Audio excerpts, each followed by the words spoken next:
कृपा के बारे में हमने बात की कि एक समय आता है जब व्यक्ति अपने दुखों से या सुखों से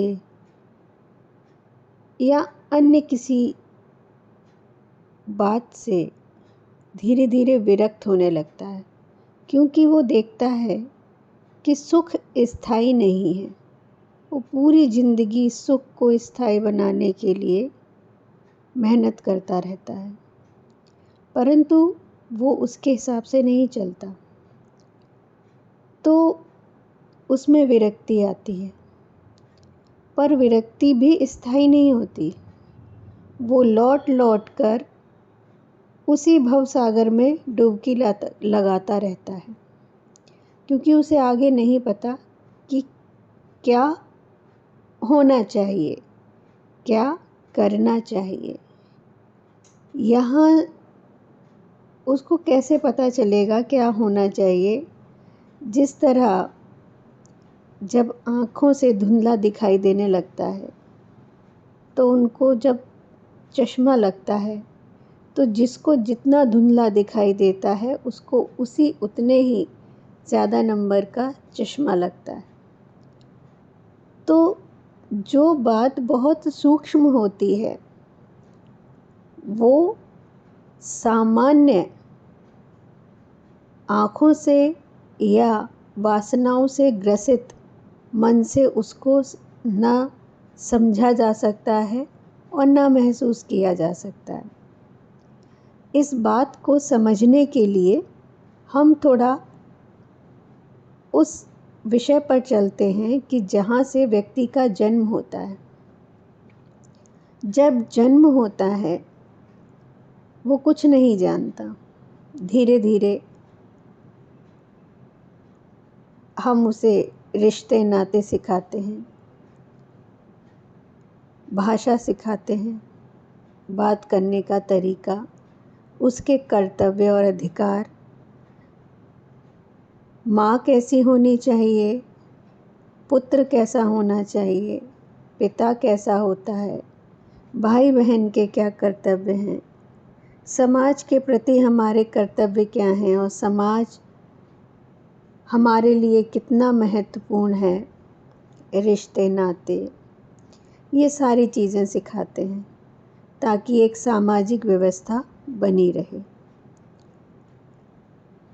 और ये सब सिखाते सिखाते हम अनायास ही उसे बहुत कुछ ऐसा सिखा देते हैं जो उसको ही ढक देता है।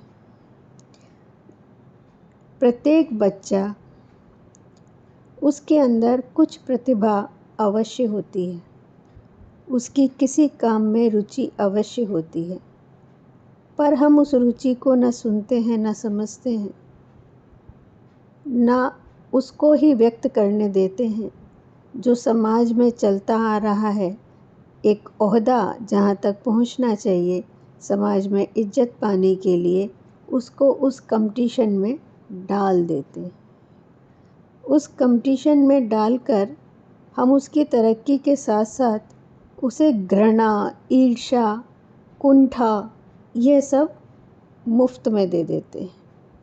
उसकी भाग दौड़ और बहुत सारी चीज़ें, ताउम्र वो जो उसके अंदर चीज़ें घर कर गई हैं उनको पाने के प्रयास में लगा रहता है। हाँ, अगर कुछ बच्चे इसी रुचि के होते हैं तो उनके लिए ये काम सहज हो जाता है, वो उन्नति पा जाते। लेकिन कुछ बच्चों की रुचि अलग होती है। ये सारी चीज़ें, बहुत सारी चीज़ें हम अनायास ही सिखा देते हैं। जो दिख रहा है उसमें इतना ज़्यादा गुम हो जाते हैं कि जो दिख रहा है उसके पीछे, उसके पार क्या है, जिसकी वजह से ये सब दिख रहा है और जिसकी वजह से ये सब चल रहा है, उधर हमारा ध्यान बिल्कुल ही नहीं जाता। हम में और किसी जानवर में कोई अंतर नहीं रहता।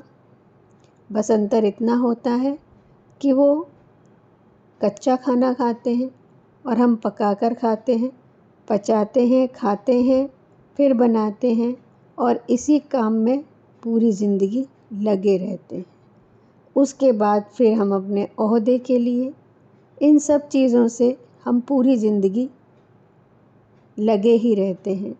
अनायास ही हम भूल जाते हैं कि उसने हमें जो दे कर के भेजा है उसका हमें क्या करना है। उसकी कृपा हमेशा ही होती है, हम अनदेखा कर देते हैं और इस जीवन की भागदौड़ में हम उसको सुनना भी भूल जाते हैं।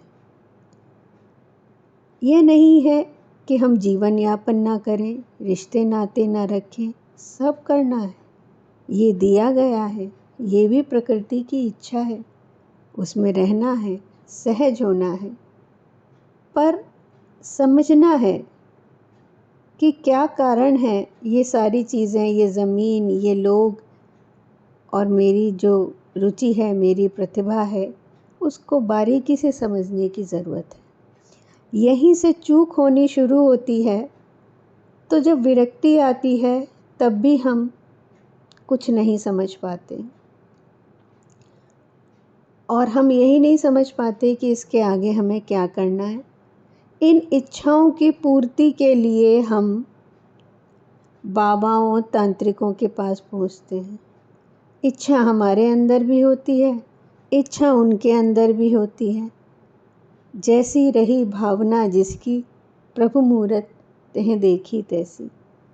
फिर बाद में दोष करते हैं कि वो गलत, कि वो गलत। क्या कभी सोचा आप किस इच्छा से कहाँ जा रहे हैं?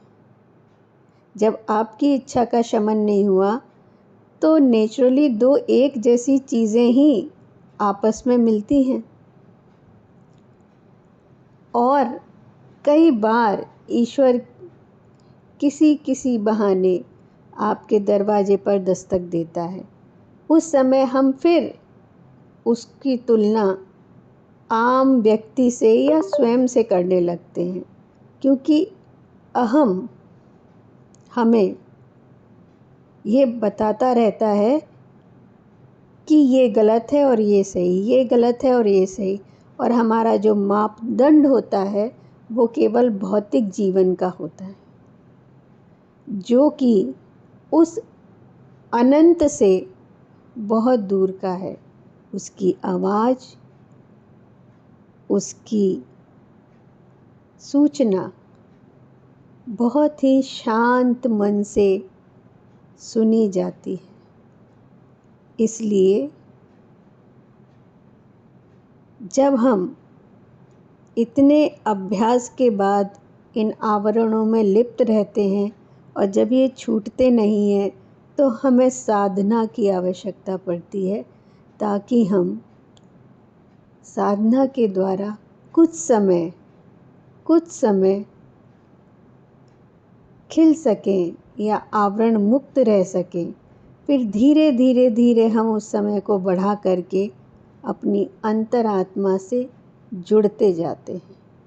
जब जुड़ते जाते हैं तो हमें पता चलता है कि ये क्रम शुरू से लेकर आखिर तक चल ही रहा है। हमारे अनदेखा करने की वजह से हम इसे नहीं समझ पा रहे हैं। तो अपनी कृपा को पहचानने के लिए आपको कुछ उपाय अवश्य करने होंगे और ये समझना होगा कि मैं या कोई और या कहीं से कोई भी आपके पास खबरें आती हैं तो उसे शांत मन से सुनो। अगर जिसको सुनकर आपकी आत्मा में शांति का उदय हो तो निश्चित वो आवाज़ उस व्यक्ति की नहीं, उस परमेश्वर की है जो आपको बुला रहा है। उसकी कृपा को पहचानें, अपनी अंतरात्मा से जुड़ें और अपनी हमेशा प्रगति निरंतर जारी रखें। धन्यवाद।